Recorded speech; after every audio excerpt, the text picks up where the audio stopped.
Hello, चलो। Last class में हम लोग बेटा किए थे सम ऑफ टू वेक्टर्स, है ना।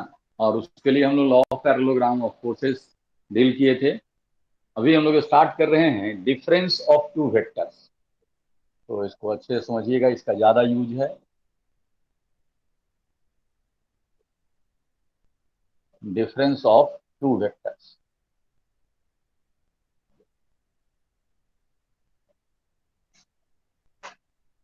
ये भी बेटा बहुत आसान है, अच्छे से समझना है इसको। हमारे पास जो रिलेशन है,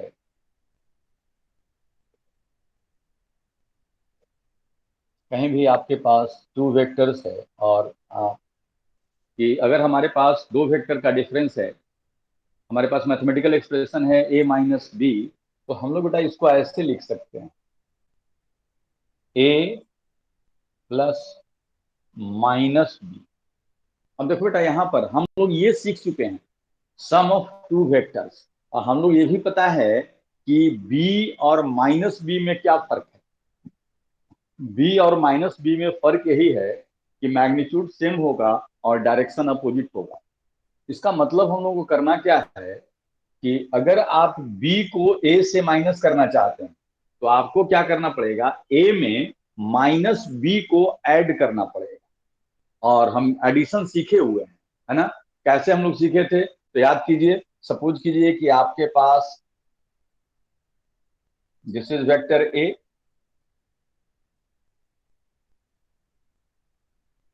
है ना। इसका हम नेमिंग थोड़ा सा चेंज कर दे रहे हैं, क्योंकि ए भी हम कैपिटल यूज कर दिए। सपोज कीजिए ये पी है, ये वेक्टर है ए। और सपोज कीजिए ये वेक्टर बेटा है बी, दोनों के बीच का एंगल है थीटा।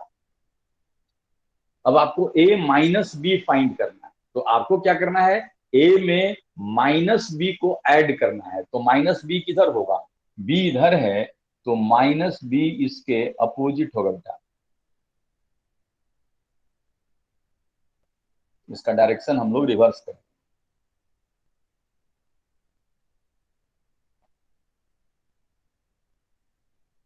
ये हो गया माइनस बी। अब हम लोग को करना क्या है, हम लोग को करना है ए माइनस बी फाइंड करने के लिए क्या करना है, ए में माइनस बी को ऐड करना है, मतलब ये दोनों वेक्टर को ऐड करना है। तो एडिशन का रूल हम लोग सीखे हैं, जिसको ऐड करना होता है वो दोनों को लेकर के हम लोग पैरेललोग्राम बना देते हैं। तो ये हो गया यहाँ पर ए प्लस माइनस बी, है ना। यानी ये हो गया हमारा बेटा ए माइनस बी। तो जैसे हम लोग वहां किए थे, फर्क यही है कि ये एंगल थीटा। तो अब हम लोगों को रिजल्टेंट निकालना है 180 माइनस थीटा का। हम लोग जब ऐड करते थे, जब सम लेते थे, तो थीटा एंगल पर दोनों का रिजल्टेंट लेते थे। और जब डिफरेंस लेंगे तो 180 माइनस थीटा पर दोनों का रिजल्टेंट लेंगे। तो हमारा यहां से, अगर हम यहाँ पर आर कह दें इसको, तो ये जो देख रहे हैं O R, this is difference of two vectors. तो हम लोग यहाँ पर देखें, we have A minus B is equal to A plus minus B. इसका मतलब है कि सब्ट्रैक्शन के लिए कोई अलग से रूल नहीं करना है, हम लोग एडिशन ही जानना है। और हम लोग करेंगे क्या, है ना, in order to subtract B from A, we will have to add minus B to A. यही करना है हम लोगों का। यानी हम लोग यहां से कह सकते हैं कि we have A minus B is equal to A plus minus B. Hence we can write कि hence there is no separate rule, there is no separate rule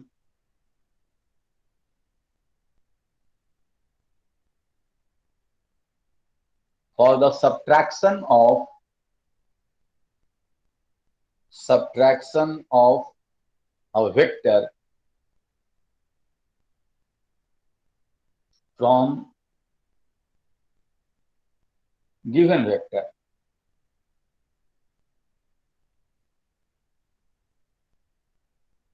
We have to simply add the negative of the vector which is to be subtracted to given vector। ये बहुत simple सा case है ना। मतलब ये mathematics ये बताता है कि जिस वेक्टर को आपको सब्ट्रैक्ट करना है, आपको क्या करना है, जिसमें से सब्ट्रैक्ट करना है उसमें सब्ट्रैक्ट करने वाले वेक्टर के निगेटिव को ऐड कर दीजिए। और एडिशन का रूल आप सब लोग जानते हैं कि दो वेक्टर को अगर ऐड करना है तो दोनों को एडजेसेंट साइड लेकर के और हम लोग पैरेललोग्राम बनाएंगे और उसका ये जो डायगोनल होगा वो दोनों का रिजल्टेंट बताएगा। तो ए और माइनस बी का रिजल्टेंट ये है, मतलब ये है ए माइनस बी। तो ये बहुत सिंपल हो गया। अब यहां से बेटा आप आराम से लिख सकते हो, अगर ए माइनस बी का मॉड लिखना है तो हम लोग क्या करते थे, याद कीजिए, ये और ये दोनों का रिजल्टेंट लिखना है यहां पर, तो हम लोग लिखते थे ए स्क्वायर प्लस इसका भी मॉड बी ही है, माइनस बी डायरेक्शन के कारण है, तो A square plus B square plus 2ab और कॉस थीटा के जगह पर 180 माइनस थीटा। और यहां से ये मिल गया ए स्क्वायर प्लस बी स्क्वायर और cos 180 minus theta minus cos theta, तो माइनस 2ab कॉस थीटा। बहुत सिंपल हो गया बेटा। आप देखिए यहां से कि a प्लस बी का मॉड होता था तो यहाँ प्लस आता था, और a माइनस बी का जगह मॉड लेना है तो वहां पर माइनस आएगा। और टेन अल्फा हम फिर फिगर से निकाल लेंगे। मान लो ये एंगल हम अल्फा दिखाते हैं यहाँ, तो टेन अल्फा क्या लिखेंगे, जैसे पहले सीखे थे, टेन अल्फा जिसके साथ एंगल ए के साथ एंगल, तो ए यहां रहेगा और बी में ऊपर साइन थीटा, लेकिन थीटा के जगह पर 180 माइनस थीटा और प्लस बी कॉस थीटा, तो थीटा के जगह पर 180 माइनस थीटा और यहां से वैल्यू लिख देंगे sine 180 minus theta sine theta, तो ऊपर तो वही रहेगा बी साइन थीटा और नीचे cos 180 minus theta minus cos theta, A minus B cos theta. तो अगर वेक्टर का सब्ट्रैक्शन करना है तो इस चीज को हम लोग फॉलो करेंगे। बहुत आसान हो गया है ना, इसको हम लोग आसानी से कर सकते हैं। ठीक है, तो अभी हम लोग देखे क्या, जब हम लोग वेक्टर का सम और डिफरेंस दोनों देख लिए तो अब हम रिजल्टेंट बहुत आसानी से निकाल सकते हैं बेटा। यहां पर हम कुछ बात डिस्कस करेंगे। जैसे अगर आपके पास टू वेक्टर्स था ए प्लस बी, तो ए प्लस बी का मॉड हम लोग लिखे बेटा A square plus B square plus 2ab cos theta, और ए माइनस बी का जो हम लोग मॉड लिखे A square plus B square minus 2ab cos theta. एक क्वेश्चन अक्सर पूछा जाता है कि ए प्लस बी का मॉड बड़ा होगा कि ए माइनस बी का मॉड बड़ा होगा, है ना, दोनों में से कौन बड़ा होगा। तो एक चीज हमको ध्यान देना है बेटा यहाँ पर कि ए प्लस बी का मॉड लिख रहे हैं, देखिए ये तो दोनों में सेम है, ये और ये दोनों में सेम, यहाँ पर ये प्लस साइन है और यहाँ पर माइनस साइन है, ये ध्यान रखना। अब अगर हम लोग यहाँ पर सोचे बेटा कॉस थीटा का जो साइन होता है, यानी कॉस थीटा का जो वैल्यू होता है वो पॉजिटिव भी होता है और नेगेटिव भी होता है।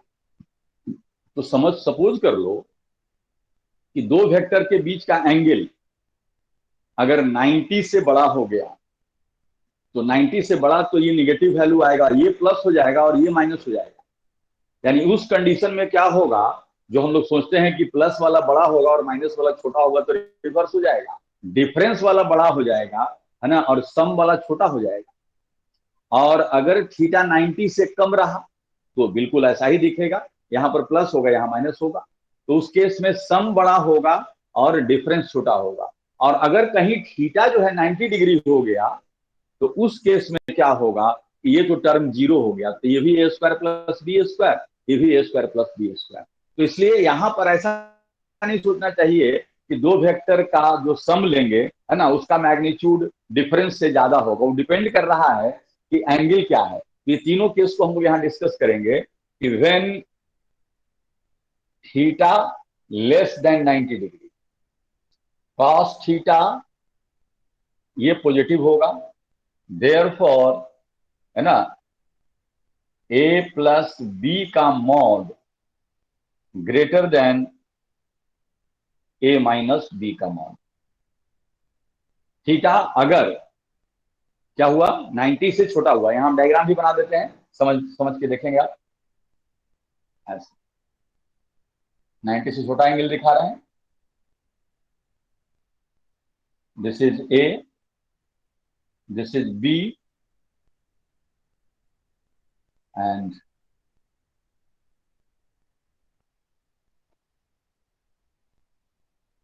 This is minus B,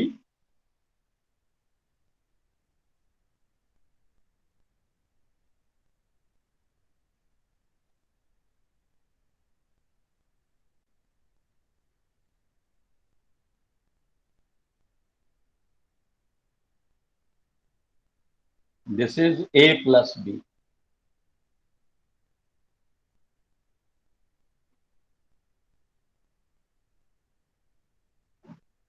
and this is A minus B. तो आप फिगर से भी देख रहे हैं कि थीटा अगर 90 से छोटा हो गया तो ए माइनस बी छोटा दिख रहा है, उसका लेंथ कम है, और ए प्लस बी बड़ा दिख रहा है। तो ये एक केस हो गया। अगर हम लोग बेटा ऐसा करें कि व्हेन थीटा ग्रेटर देन 90 तो कॉस थीटा नेगेटिव हो जाएगा, कॉस थीटा नेगेटिव, और नेगेटिव होने का मतलब यहां पर प्लस और यहां माइनस हो जाएगा। तो उस केस में क्या होगा कि प्लस वाला छोटा हो जाएगा, ए प्लस बी का मॉड लेस देन ए माइनस बी का मॉड, है ना। सब्ट्रैक्ट करेंगे तो वो बड़ा आएगा, और सब अगर हम लोग ऐड करेंगे तो वो छोटा आएगा। फिर हम यहाँ पर एग्जांपल दे रहे हैं, जैसे फिगर देखेंगे आप,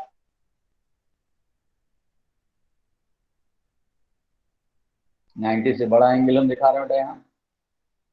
suppose this is A and this is B, तो माइनस बी इधर आ जाएगा,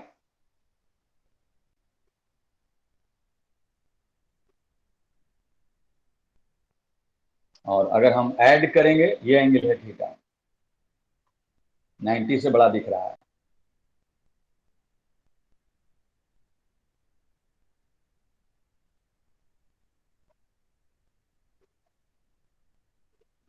जब हम ऐड करेंगे तो ये मिलेगा, this is A plus B, और सब्ट्रैक्ट करेंगे तो ये माइनस बी है।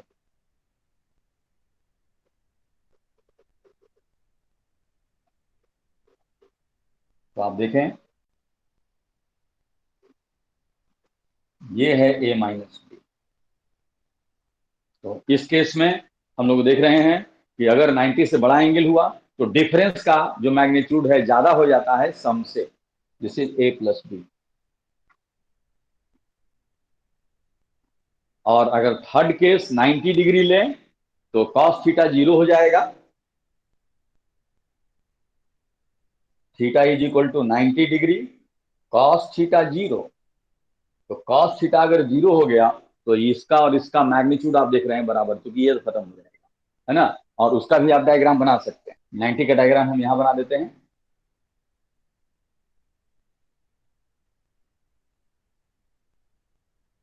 This is A, this is B, this is minus B,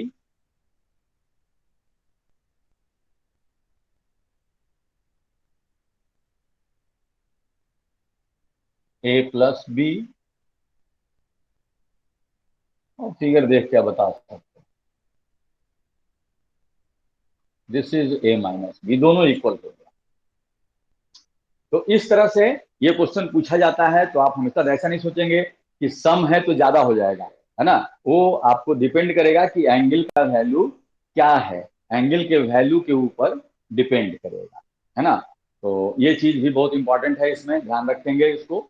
सम और डिफरेंस से रिलेटेड। जैसे बेटा हम लोग अगर कहीं पर लिख दें एंगल बिटवीन, समझने के लिए ऐसे लिखने को लिख भी सकते हैं, two vectors A and B is 120 degree if a plus b mod this is equal to x and a minus b mod this is equal to y, then x और y, और यहां पर साइन दे देगा, क्या fill करेंगे आप, less than equal to greater than क्या भरेंगे आप।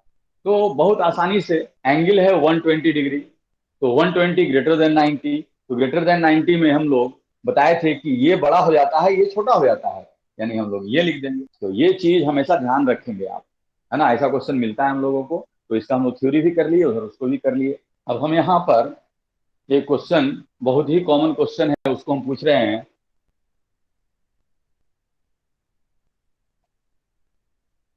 सम of two unit vectors is also a unit vector.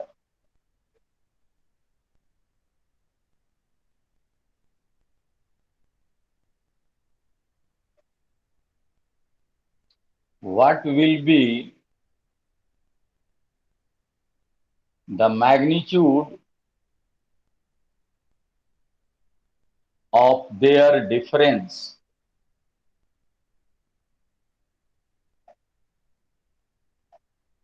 ये क्वेश्चन बहुत ही आसान क्वेश्चन है और बहुत कॉमन क्वेश्चन है कि दो यूनिट वेक्टर का सम एक यूनिट वेक्टर है, तो अगर उसका हम डिफरेंस लें तो उसका मैग्नीट्यूड क्या होगा।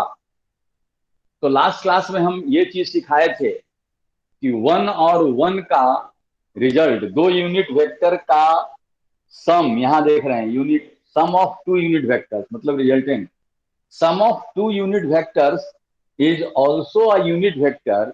इसका मतलब ये है कि दोनों यूनिट वेक्टर के बीच का एंगल 120 है। ये हम लोग लास्ट क्लास में सीखे थे, इसे निकालने को निकाल भी सकते हैं लेकिन हम आपको बताए थे कि ये तीन रिजल्ट आप हमेशा याद रखेंगे कि दो वेक्टर का रिजल्ट अगर उतना ही रहता है तो दोनों के बीच का एंगल हो जाएगा कितना, 120। इसका मतलब कि दो यूनिट वेक्टर जो दिया हुआ है, ये भी वन है और ये भी वन है और इसका रिजल्ट भी वन है, मतलब ये एंगल हो गया 120। अब कह रहा है कि डिफरेंस क्या होगा, तो डिफरेंस के लिए हम लोग जानते हैं कि क्या करना है हम लोगों को, किसी एक वेक्टर, मतलब अगर इसमें से इसको माइनस करना है तो इसको रिवर्स कर दीजिए और उसके बाद फिर इसका रिजल्टेंट निकाल दीजिए। अभी यही सीखे थे हम लोग। तो अगर ये 120 है तो ये 60 हो जाएगा और ये वन, इधर भी वन था, है ना, तो ये भी मैग्नीट्यूड वन ही रहेगा, -1, मतलब मैग्नीट्यूड -1 ही रहेगा। तो अब ये वन और वन का रिजल्ट यहाँ पर ये निकाल देंगे, है ना, तो ये हमारा हो जाएगा डिफरेंस, है ना। ये दोनों था unit vector, result unit vector था, इसका मतलब कि ये एंगल था 120, है ना। अब हम लोग डिफरेंस लेना है, तो डिफरेंस लेने का मतलब क्या है, डिफरेंस लेने का मतलब है कि किसी एक को, अगर इसमें से इसको माइनस करना है तो इसको इधर कर देंगे, अगर इसमें से इसको माइनस करना है तो इसको इधर कर देंगे, है ना, और फिर हम पैरेललोग्राम बना करके ये निकाल लेंगे। तो हम लोग सीखे थे कि 60 डिग्री पर अगर वन और वन का रिजल्टेंट पूछे तो ये √3 हो जाएगा। इसका मतलब इसका आंसर आप तुरंत बता देंगे ऐसे कि sum of two unit vector is also unit vector, तो उसका डिफरेंस का मैग्नीट्यूड कितना होगा, डिफरेंस का मैग्नीट्यूड हो जाएगा √3। इसी तरह से इसका रिवर्स अगर पूछ दे कि दो यूनिट वेक्टर का जो सम है वो √3 यूनिट है, तो डिफरेंस का मैग्नीट्यूड कितना होगा। तो अब फिर समझेंगे यहां पर कि दो यूनिट वेक्टर वन और वन का रिजल्ट √3 दे रहा है, इसका मतलब कि जरूर एंगल कितना है, 60 डिग्री। अब डिफरेंस कहेगा तो डिफरेंस में हम लोगों को इसको रिवर्स करना होगा और ये रिजल्ट निकालना होगा, यानी रिजल्ट निकालना है कितने पर, 120 पर। तो वन और वन का रिजल्ट अगर 120 पर निकालें तो वन ही रह जाएगा, इसलिए दो यूनिट वेक्टर का सम अगर √3 है तो डिफरेंस कितना हो जाएगा, 1 हो जाएगा। उसी तरह से अगर कहे कि 2 यूनिट वेक्टर का सम जो है वो √2 यूनिट, तो डिफरेंस कितना होगा, तो 2 यूनिट वेक्टर का सम √2 है, इसका मतलब कि दोनों के बीच का एंगल 90 डिग्री है। जब डिफरेंस लेंगे तो इधर लाएंगे तो अगेन 90 डिग्री रहेगा, इसका मतलब वो √2 ही रह जाएगा। तो हमेशा ध्यान रखना है कि अगर दो वेक्टर का सम और डिफरेंस अगर बराबर हो गया मैग्नीट्यूड में, तो दोनों के बीच का एंगल 90 डिग्री होगा। तो इस तरह का क्वेश्चन हम लोगों को बहुत सारा मिलता है। जैसे हम फिर यहां से हट करके ऐसे ही हम पूछते हैं कि 10 और 10 न्यूटन का 2 फोर्स लग रहा है, 10 और 10 न्यूटन का 2 फोर्स लग रहा है, सम उसका, हम यहाँ लैंग्वेज लिख नहीं रहे हैं, सम कह रहा है कि 10√3 यूनिट है या 10√3 न्यूटन है। 10 और 10 का 2 फोर्स लग रहा है और उसका रिजल्टेंट 10√3 आ रहा है, तो दोनों का डिफरेंस कितना होगा। आप तुरंत बोलेंगे कि 10 और 10 का रिजल्ट 10√3 है, मतलब दोनों के बीच का एंगल कितना है, 60 डिग्री। डिफरेंस लेंगे तो एंगल हो जाएगा 120, उल्टा करेंगे एक को तो उसमें हो जाएगा 120, और 10 का रिजल्ट 120 पर 10 ही रह जाता है, यानी डिफरेंस 10 रह जाएगा। तो इस तरह से जुबानी बहुत सारा क्वेश्चन को आप सॉल्व कर सकते हैं। अब डिफरेंस का यूज बहुत ज्यादा है, सम से ज्यादा यूज है डिफरेंस का। जैसे हम यहां पर एक क्वेश्चन लिख रहे हैं, सारे लोग सॉल्व करेंगे इसको, है ना। A particle is moving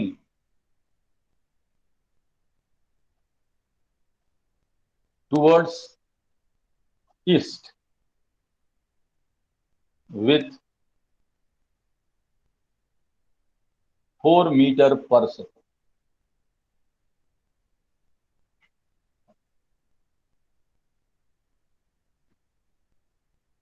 in an interval of 2 seconds. It starts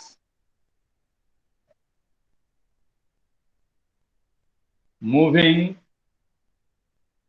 with 3 meter per second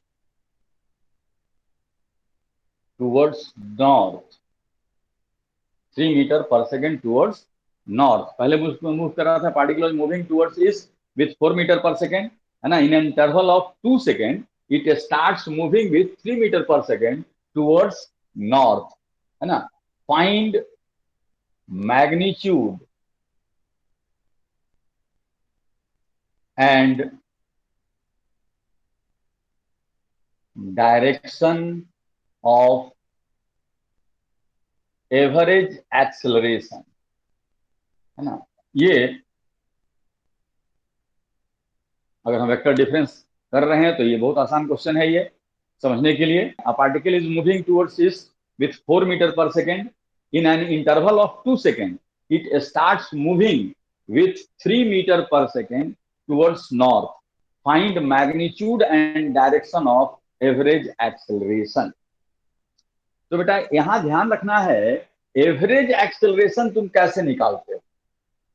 तो एवरेज एक्सेलरेशन जो होता है, एवरेज एक्सेलरेशन अगर आपसे पूछा जाए तो आप कहेंगे change in velocity, change in velocity by time. अब चेंज इन वेलोसिटी यानी वेक्टर का डिफरेंस आ गया, final velocity minus initial velocity, है ना। यानी हम लोग ऐसे लिखेंगे v final minus v initial by time delta T, ऐसा। यानी अब v final minus v initial करना होगा, यानी हम लोगों को डायग्राम से जाएं, है ना, तो v फाइनल कितना है, v इनिशियल कितना है, दोनों के बीच का एंगल क्या है, ये सारा चीज हम लोग को देखना होगा। तो अगर मैग्नीट्यूड निकालना है बेटा, तब तो मैग्नीट्यूड बहुत आसानी से निकाल दें। वी फाइनल और वी इनिशियल आपको पता है, वी फाइनल कितना है, वी इनिशियल कितना है। वी इनिशियल था ईस्ट की तरफ 4 मीटर पर सेकेंड, और वी फाइनल कितना है, 3 मीटर पर सेकेंड। ये वी इनिशियल था, ये वी फाइनल है 3 मीटर पर सेकेंड, और दोनों के बीच का, क्योंकि ईस्ट था ये नॉर्थ, तो दोनों के बीच का एंगल है 90 डिग्री। तो अब आसानी से आप भी फाइनल माइनस भी इनिशियल, अगर मैग्नीट्यूड निकालना है तब तो इसमें कोई झंझट ही नहीं है ना। भी फाइनल माइनस भी इनिशियल, भी फाइनल माइनस भी इनिशियल का मॉड हम लोग निकालना सीखे कैसे। भी फाइनल स्क्वायर प्लस भी इनिशियल स्क्वायर माइनस 2 भी फाइनल भी इनिशियल कॉस थीटा, ये हम लोग सीखे। तो वैल्यू हमको पता है, भी फाइनल 3 है, भी इनिशियल 4 है, -2 है ना, 3 × 4, बट कॉस 90 0। तो ये हो गया 3² प्लस 4², ये हो गया 5 मीटर/सेकेंड। तो अगर मैग्नीट्यूड निकालना है तो भी फाइनल माइनस भी इनिशियल है ना, 5 मीटर/सेकेंड, और टाइम दिया हुआ है 2 सेकेंड, तो 5/2 मीटर पर है ना। तो एवरेज एक्सेलरेशन का मैग्नीट्यूड कर दिए। लेकिन ये डायरेक्शन भी पूछा है कि डायरेक्शन क्या होगा, तो डायरेक्शन के लिए हम लोग को एक्चुअल प्रोसेस से जाना पड़ेगा, है ना, कि भी फाइनल माइनस भी इनिशियल का डायरेक्शन क्या है ना। तो अगर भी फाइनल माइनस भी इनिशियल डायग्राम, तो यहाँ भी इनिशियल और भी फाइनल बना दिए, तो डायग्राम बना के देखिए कि भी फाइनल माइनस भी इनिशियल किधर हो रहा है।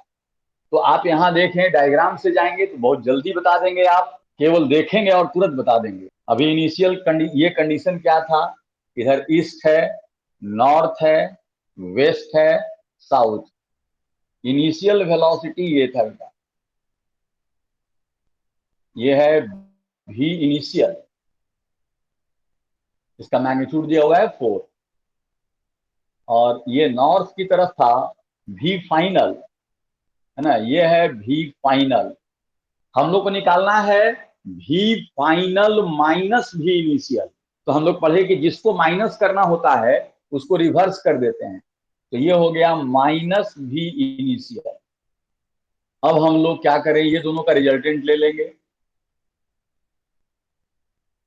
तो ये मिल गया हम लोगों को चेंज इन वेलोसिटी। ये हो गया भी फाइनल माइनस भी इनिशियल, और ये बेटा 3 था और ये 4 था, तो 3 और 4 का रिजल्टेंट 90 डिग्री पर है, इसलिए तुरंत आप बता देंगे कि 5 है ना।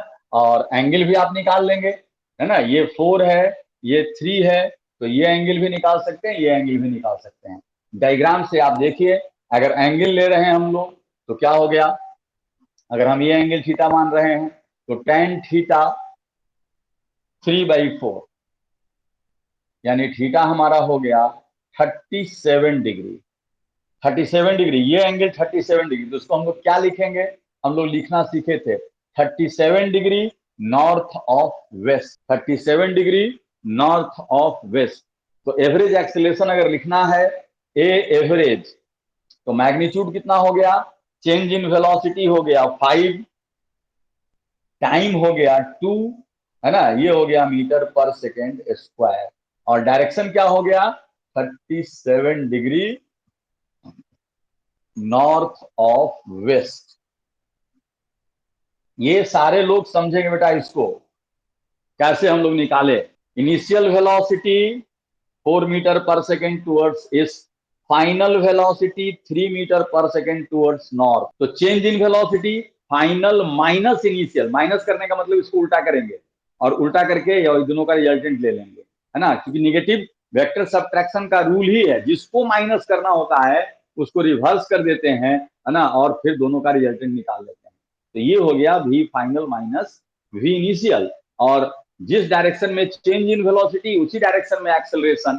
तो चेंज इन वेलोसिटी का डायरेक्शन हम यहाँ देख रहे हैं कि चेंज इन वेलोसिटी क्या हो गया, तो हम लोग यहाँ से ये एंगल निकालिए 37 डिग्री नॉर्थ ऑफ वेस्ट।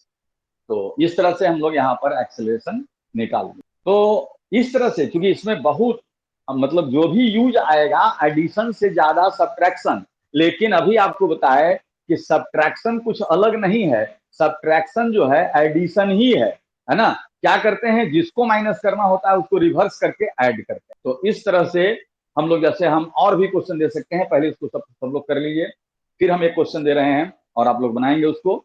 हो गया sir.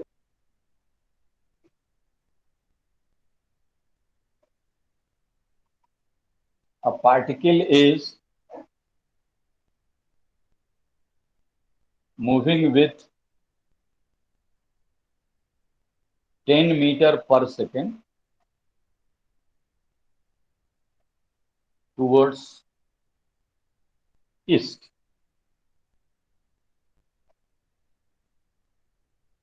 in an interval of 2 seconds. Particle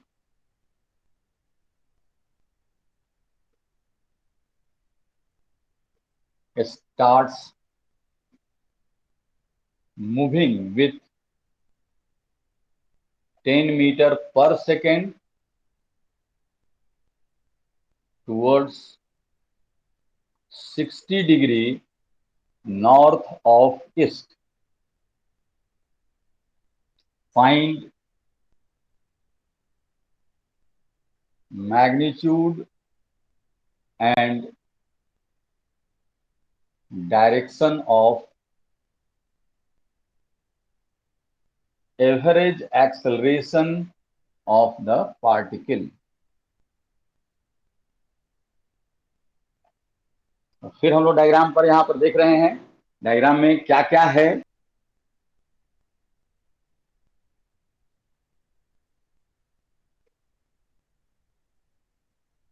देखिए, इनिशियल वेलोसिटी ईस्ट है,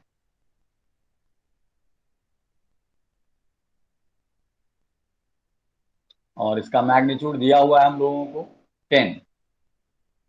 10 मीटर पर सेकंड, और फाइनली 10 ही रहता है, लेकिन चला जाता है 60° नॉर्थ ऑफ ईस्ट।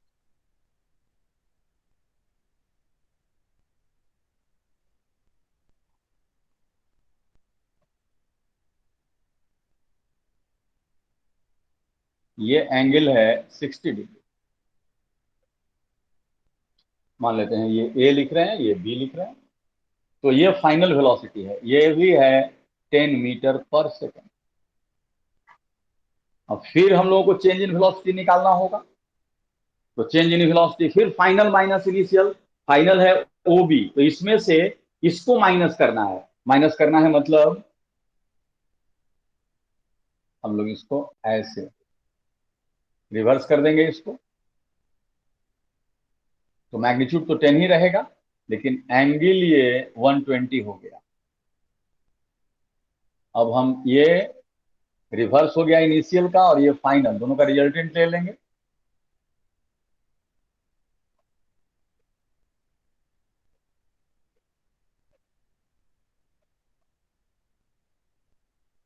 तो ये हम लोगों को मिल गया चेंज इन वेलोसिटी। अब ये भी 10 है और ये भी 10 है, तो 10 और 10 का रिजल्टेंट अभी हम लोग सीखे थे 120 पर, है ना, अगर इसको सी कहें तो ये भी 10 ही रहेगा। और ये भी सीखे हम लोग कि दोनों वेक्टर अगर इक्वल हो गया तो ये एंगल बाइसेक्ट होता है, तो ये 120 है तो ये हो गया 60। अब जुबानी अब बना देंगे, चेंज इन वेलोसिटी का मैग्नीट्यूड कितना आ गया, डेल्टा वी का मॉड कितना आ गया, तो 10 आ गया, और डेल्टा टी कितना था, तो डेल्टा टी 2 सेकेंड था। तो अगर हम ए एवरेज कहें तो ए average 10/2 metre per second square, यानी 5 मीटर पर सेकेंड स्क्वायर। और डायरेक्शन अगर कहें तो डायरेक्शन देखिए 60°, ये नॉर्थ है ये वेस्ट है ना, तो अगर हम यहाँ डायरेक्शन लिखें तो टूवर्ड्स 60° नॉर्थ ऑफ वेस्ट। तो इस तरह से अगर मैग्नीट्यूड निकालना है तो मैग्नीट्यूड तो आप डायरेक्ट कर सकते हैं, है ना, मैग्नीट्यूड के लिए तो झंझट ही नहीं है। Delta V final square plus V initial square -2 V final V initial cos theta, है ना, उसमें तो कोई झंझट ही नहीं। लेकिन अगर डायरेक्शन निकालना है तो डायग्राम से हम लोग कर लेंगे। इसको हम दूसरे मेथड से भी कर सकते हैं, ये सबसे आसान मेथड है। दूसरा मेथड क्या होता कि इसको हम लोग वेक्टर फॉर्म में, अच्छा इसको छोड़ दिए अभी क्योंकि रिजोल्यूशन नहीं सिखाए हैं, तो रिजोल्यूशन सिखा देंगे। मतलब हम लोग क्या करते बेटा, इसको आईजे के टर्म में, इसको आईजे के टर्म में लिखते, है ना। हालांकि आईजे के टर्म में आप लोग लिखना सीखे हैं। अगर हम यहां से देखें बेटा, वी इनिशियल देखें कहां तक, यहां सीखे हम लोग सही। इसका मैग्नीट्यूड है 10, और जनरली इसको हम एक्स एक्सिस और इसको हम लोग वाई एक्सिस लेते हैं। तो इसको हम क्या लिखेंगे, तो लिखेंगे 10 metre per second I cap. ये भी इनिशियल है, और भी फाइनल को हम लोग क्या लिखेंगे, तो हम लोग सीखे थे यूनिट वेक्टर के टर्म में लिखना। तो भी फाइनल हम लोग क्या लिखेंगे, तो भी फाइनल हम लोग लिखेंगे, इसका कॉस वाला कंपोनेंट एक्स पर आएगा और साइन वाला कंपोनेंट वाई पे जाएगा। तो हम ऐसे लिखेंगे 10 cos 60 डिग्री आई कैप और प्लस 10 sin 60 डिग्री जे कैप, है ना। इसका यूनिट हटा भी सकते हैं, और नहीं तो यूनिट लिख दीजिए मीटर पर सेकेंड। तो ये कितना हो गया, 10 cos 60, 5 metre per second I cap, और ये √3/2, 5√3 मीटर पर सेकेंड जे कैप हो गया। ये भी फाइनल हो गया। अब हम लोग देखें, हम लोग डेल्टा भी अगर लिखते हैं, तो डेल्टा भी लिखते हैं भी फाइनल माइनस भी इनिशियल। अब यहां सॉल्व करें, भी फाइनल हमारा है 5, यूनिट छोड़ दे रहे हैं बाद में लिखेंगे, 5 आई कैप प्लस 5√3 जे कैप, माइनस भी इनिशियल था 10 आई कैप। अब यहां से देख लीजिए क्या आ गया, ये आ गया -5 आई कैप प्लस 5√3 जे कैप। ये डेल्टा भी निकल गया। अब डेल्टा भी निकल गया, अब आप एक्सेलेरेशन निकाल सकते हैं। एक्सेलेरेशन हम लोग कैसे लिखते हैं, एक्सेलेरेशन अगर हम लोग ए लिखें, तो ए हम लोग कैसे लिखेंगे, ए एवरेज लिखना है। तो डेल्टा भी बाई डेल्टा टी, डेल्टा भी -5 आई कैप प्लस 5√3 जे कैप, और टाइम कितना था 2, इतना मीटर पर सेकेंड स्क्वायर। अब अगर हम लोग इसका मैग्नीट्यूड निकालना चाहते हैं, तो मैग्नीट्यूड कैसे निकालेंगे, है ना, this square by this square का स्क्वायर रूट। आप अपने से कर सकते हैं, है ना। -5/2, अगर ए का मॉड लिखना चाहते हैं, -5/2 का स्क्वायर और 5√3/2 का होल स्क्वायर का रूट। आप देखेंगे निकाल के, देखिए कितना आ रहा है, अपने से कर सकते हैं। और ए निकल गया। अब देखें कि डायरेक्शन कैसे देखेंगे, तो डायरेक्शन चेंज इन वेलोसिटी का डायरेक्शन देखिए कैसे है। आई वाला नेगेटिव है बेटा, यहां देखिए आई वाला नेगेटिव है, मतलब ये है इधर -5, और जे है इधर 5√3, यानी ये आ गया। तो आप अब यहां से देख सकते हैं, है ना, ये एंगल अगर थीटा ले रहे हैं, तो tan थीटा दिस 5√3/5, अब माइनस नहीं लिखेंगे, ट्रायंगल ले रहे हैं, तो √3 theta is equal to 60 degree. और 60 डिग्री ये एंगल किधर है, ये नॉर्थ था, ये वेस्ट है ना। तो 60 डिग्री नॉर्थ ऑफ वेस्ट। लेकिन इतना करने से अच्छा है कि डायग्राम से हम लोग अगर सिंपल सिंपल बनाना है, तो डायग्राम से जल्दी से देख सकते हैं। लेकिन ये भी एक मेथड है, लेकिन ये लंबा मेथड होता है मेडिकल स्टूडेंट्स के लिए। ये ज्यादा आसान मेथड है, जिससे कि डायग्राम से वो सीखे, डायग्राम से वो बनाए। अब हम एक क्वेश्चन और इसमें देंगे आपको, a particle is moving, बहुत कॉमन क्वेश्चन मिलता है ऐसा, moving on a circular path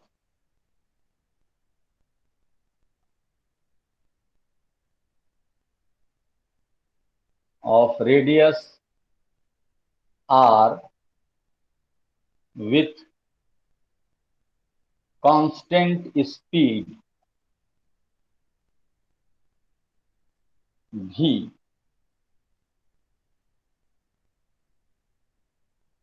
calculate average acceleration, average acceleration of the particle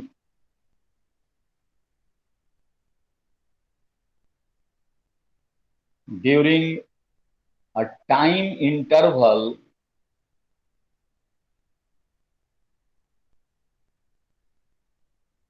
in which particle makes an angle theta at the center। ये क्वेश्चन सारे लोग लिखें, और बहुत कॉमन क्वेश्चन है। एवरेज एक्सेलरेशन फिर चेंज इन वेलोसिटी निकालना होगा। A particle is moving on a circular path of radius r with constant speed v. Calculate average acceleration of the particle during a time interval in which particle makes an angle theta at the center। सारे लोग देखें, आसान है ये भी question. मान लीजिए circle में कोई पार्टिकल मूव कर रहा है।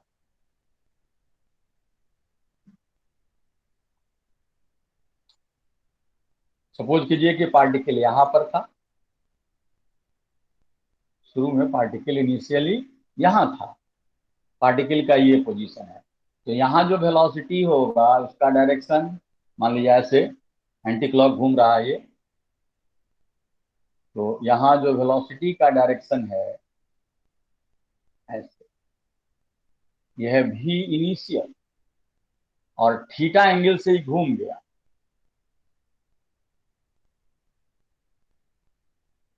तो यहाँ पर जिसका वेलोसिटी हो गया इधर,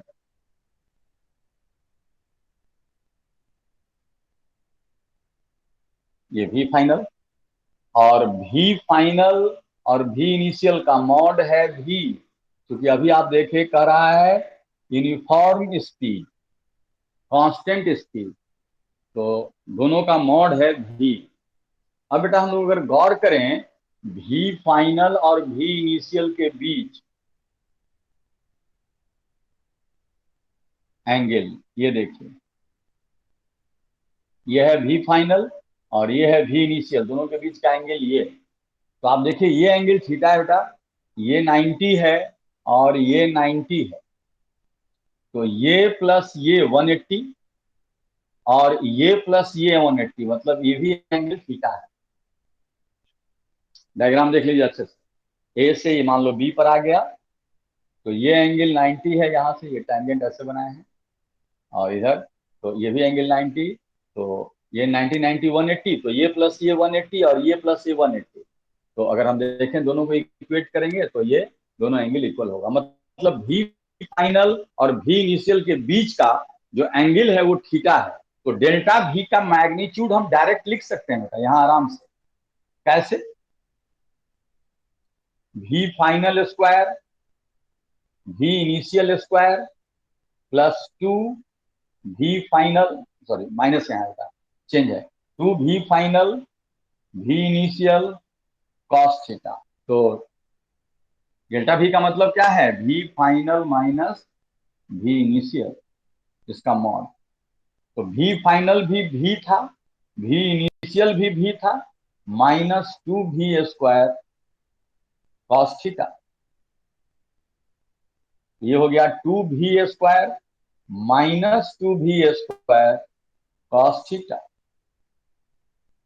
अगर 2 भी स्क्वायर को आप कॉमन ले लोगे, 1 माइनस कॉस थीटा, और 1 माइनस कॉस थीटा हम लोग सीखे थे, 2 भी square 1 minus cos theta is 2 sine square theta by 2। हम बोले थे ये सब याद रखिएगा। अब इसका रूट अगर लेंगे हम लोग, तो 2 और 2 2 हो गया, 2 भी साइन थीटा बाई 2, तो डेल्टा भी निकल गया उसका मैग्नीट्यूड। अब टाइम लेना है बेटा, ए से बी आने का टाइम, तो डिस्टेंस ये है।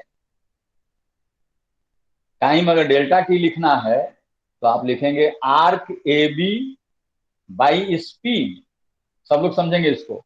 डिस्टेंस है आर्क ए बी, स्पीड है भी, आर्क ए बी हम लोग लिख सकते हैं आर थीटा, जहां थीटा है रेडियन में, तो आर थीटा बाई भी, ये टाइम निकल गया।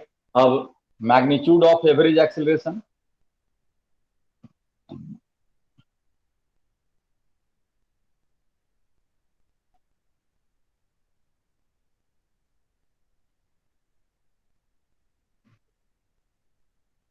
डेल्टा भी का mod by delta T, delta भी हम लोग निकाल चुके, 2 भी साइन थीटा बाई 2 और टाइम निकाल लिए, आर थीटा बाई भी, भी चला जाएगा ऊपर, है ना, और अपने से सॉल्व कर लीजिए। लेकिन यहाँ ध्यान रखना है थीटा रेडियन में है, क्योंकि आर थीटा वहां लिखे हैं। अब इसी में एंगल का वैल्यू दे सकता है, जैसे कहे कि हाफ रेवोल्यूशन में एवरेज एक्सीलरेशन निकालिए, तो हाफ रेवोल्यूशन के लिए थीटा का वैल्यू 180, तो ये 90 हो जाएगा, और 180 का मतलब ये हो गया पाई थीटा, यहाँ वैल्यू रख करके आप सॉल्व कर सकते हैं। फाइनल रिजल्ट कितना आ गया बेटा, 2v² साइन थीटा बाई 2 और नीचे आर थीटा, ये है ए एवरेज। अब किसी भी एंगल के लिए आप बना सकते हैं ना, 120 डिग्री बनाता है, बना रहा है ना, 180 बना रहा है, क्वार्टर सर्किल 90 डिग्री बना रहा है, हाफ सर्किल 180 डिग्री बना रहा है, तो सबके लिए आप एवरेज एक्सेलरेशन निकाल सकते हैं। एवरेज एक्सेलरेशन निकल गया, अगर मास से मल्टीप्लाई कर देंगे, जब हम लोग डायनामिक्स में पढ़ेंगे, तो mass into average acceleration, average force निकल जाएगा। एक और अच्छा क्वेश्चन इसमें देखें हम लोग, कंसेप्ट से रिलेटेड है।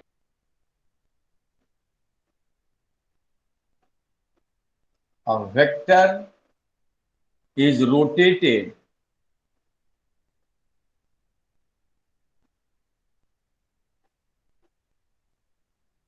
through an angle theta, theta not equal to 360, या लेस देन 360 लिख सकते हैं, theta less than 360. A vector is rotated through an angle theta without change in magnitude, without change in magnitude. Question कहता है find angle between change in vector and initial vector.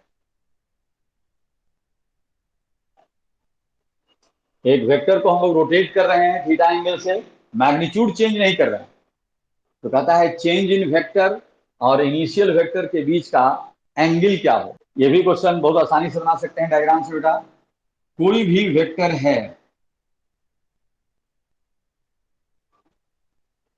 मान लीजिए ये initial vector है, जितना magnitude, magnitude को change नहीं करना है, इसको रोटेट कर देना है थीटा एंगल से।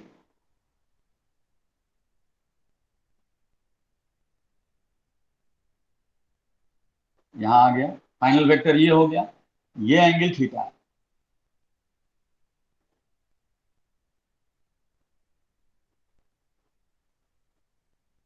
मान लेते हैं कि इसका मैग्नीट्यूड है ए, इनिशियल वेक्टर भी, इनिशियल, यहाँ वेलोसिटी मत समझिएगा, ये इनिशियल वेक्टर है, इसका मैग्नीट्यूड ए, और ये भी फाइनल है, इसका भी मैग्नीट्यूड ए। बिना मैग्नीट्यूड चेंज किए उसको हम लोग थीटा एंगल से रोटेट कर दें। अब चेंज इन वेक्टर, तो फाइनल माइनस इनिशियल, ये वेक्टर था इनिशियल वेक्टर, तो ये हो गया माइनस इनिशियल वेक्टर। और हम लोगों को क्या करना है, हम लोगों को ये दोनों का रिजल्ट निकाल लेंगे, तो चेंज इन वेक्टर आ जाएगा।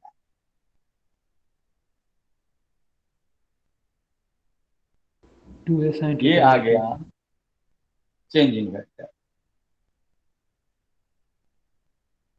ये हमारा चेंज इन वेक्टर है। तो कहता है इसके और इनिशियल वेक्टर के बीच का एंगल क्या है, ये एंगल बेटा हम लोगों को निकालना है। मान लेते हैं ये एंगल अल्फा है, तो आप देखिए ये एंगल थीटा और ये दोनों का मैग्नीट्यूड सेम है, ये जो एंगल होगा हम लोगों का, ठीक है ना, ये एंगल हो जाएगा 180 माइनस थीटा। गौर करें आप लोग, एंगल जो दिया हुआ है ए ओ बी, ये थीटा है, थीटा एंगल से रोटेट किए, तो एंगल बी ओ ए डैश 180 माइनस थीटा, और इसका मैग्नीट्यूड चेंज नहीं किया बेटा, ये रिजल्टेंट है हमारा, तो हम लोग कह सकते हैं एंगल ये वाला या ये वाला, जो दोनों में से निकालना है, बी ओ, इसको हम सी कह देते हैं, angle B O C 180 minus theta by 2, और हम लोग को निकालना है ये एंगल पूरा, चेंज इन वेक्टर और इनिशियल वेक्टर के बीच का एंगल। तो हम लोगों को एंगल निकालना था कौन सा, AOC। तो AOC कितना है, angle AOB plus angle BOC। Angle AOB theta था और BOC कितना है, 180 माइनस थीटा बाई 2। आप देख लें यहां से 2 थीटा माइनस थीटा, यानी ये हो जाएगा 90 प्लस थीटा बाई 2। देख लेंगे अपने से करके, सॉल्यूशन अपने से कर लेंगे। तो इस तरह से कंसेप्ट है इसमें माइनस का, कैसे माइनस करते हैं हम लोग, जिसको माइनस करना होता है उसको रिवर्स कर देते हैं और रिवर्स करके रिजल्टेंट निकालते हैं। यही कंसेप्ट रिलेटिव वेलोसिटी वगैरह सब में आएगा, वहां भी वेलोसिटी का डिफरेंस हम लोग करते हैं। तो ये हम लोगों का कुछ एग्जाम्पल्स था कि एडिशन कैसे करते हैं, सब्ट्रैक्शन कैसे करते हैं, और सबके लिए पैरेललोग्राम लॉ आप फॉलो करेंगे। दो वेक्टर के बीच कभी कभी पूछता है बेटा कि मैक्सिमम एंगल क्या लेंगे हम, तो दो वेक्टर के बीच मैक्सिमम एंगल 180 हमेशा ध्यान रखेंगे। कन्वेंशन ये है कि जैसे मान लो ये एक वेक्टर है, ये एक वेक्टर है, तो इधर वाला एंगल नहीं लेते हैं, इधर वाला एंगल लेते हैं। तो angle between two vectors maximum जो होगा, है ना, ये 180 होगा, इससे ज्यादा नहीं हो सकता है। जैसे कोई कहे कि नहीं हम ऐसे कहेंगे, ऐसे, तो ये एंगल नहीं लेना है, ये एंगल फिर लेना है, इधर वाला एंगल नहीं लेना है। तो एंगल बिटवीन टू वेक्टर निकालने का तरीका है ये। दूसरा है कि एंगल बिटवीन टू वेक्टर निकालने के लिए हमेशा हम लोग दोनों के टेल को एक जगह रखते हैं बेटा। जैसे कभी कभी क्वेश्चन ऐसे भी पूछ देगा, यहां देखो ये वेक्टर ए है, वेक्टर बी है, और ये एंगल दे दिया। अब मान लो तुमसे पूछे कि angle between vector A and vector B, तो क्या लिखिएगा। तो ऐसा नहीं कि 120 लिख दीजिएगा, हमेशा एक, इसको हम लोग आगे बढ़ा देंगे ऐसे, है ना, इसको आगे बढ़ा देंगे, और तब ये जो कंसेप्ट आएगा, है ना, हमेशा ध्यान रखना है कि हेड टेल का एंगल नहीं लेते हैं, हमेशा टेल टेल को एक जगह हम लोग करेंगे, है ना, तब एंगल निकालेंगे। मतलब इसको हम इधर बढ़ा दें, है ना, और नहीं तो हम लोग फिर क्या करें, टेल निकालने के लिए इसको यहां से पैरेलल ऐसे डाल दें। तो angle between A and B जो यहाँ है वो 60 डिग्री है, ना कि 120 डिग्री है। जैसे कहीं भी दो वेक्टर दिखा दिया और उसका रिजल्टेंट पूछ दे बेटा ऐसे,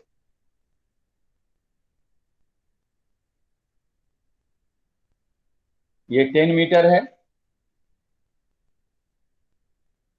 ये भी 10 मीटर है, और ये एंगल कह रहा है 120 डिग्री है। तो कहे कि रिजल्टेंट कितना है यहाँ, तो रिजल्टेंट अगर पूछे ये दोनों का, तो दोनों के बीच का एंगल हम 60 डिग्री लेकर के पैरेललोग्राम से निकाल लेंगे, और नहीं तो फिर ट्रायंगल से निकालेंगे ऐसे, है ना। तो पैरेललोग्राम जहां भी हम लोग यूज कर रहे हैं, दो वेक्टर के बीच का एंगल जब थीटा ले रहे हैं, तो हमेशा दो वेक्टर के बीच का एंगल, ये दोनों टेल को एक जगह इकट्ठा करेंगे और टेल के बीच का एंगल लेंगे, है ना। इसलिए इसमें हमेशा ध्यान रखिएगा, नहीं तो फिर गड़बड़ हो जाएगा इसमें। तो ये हम लोग का था बेटा वेक्टर का सब्ट्रैक्शन कैसे करते हैं। तो अभी आप एडिशन सब्ट्रैक्शन में क्या क्या सीखे, तो एडिशन सब्ट्रैक्शन में सीखे कि अगर हम पैरेललोग्राम का यूज कर रहे हैं तो वहां पर एडिशन में, सम में, दो वेक्टर अगर ए बी है तो A square plus B square plus 2ab cos theta का स्क्वायर रूट मैग्नीट्यूड होगा। और अगर हम डिफरेंस ले रहे हैं, दोनों वेक्टर के बीच का एंगल अगर थीटा है, तो A square plus B square minus 2ab cos theta का हम लोग रूट में। और फिर हम लोग सीखे कि कौन बड़ा होगा कौन छोटा होगा, है ना, तो वो डिपेंड करेगा कि दोनों के बीच का एंगल क्या है ना। तो ये सब सारा हम लोगों का चीज था जिसको हम लोगों को समझना है।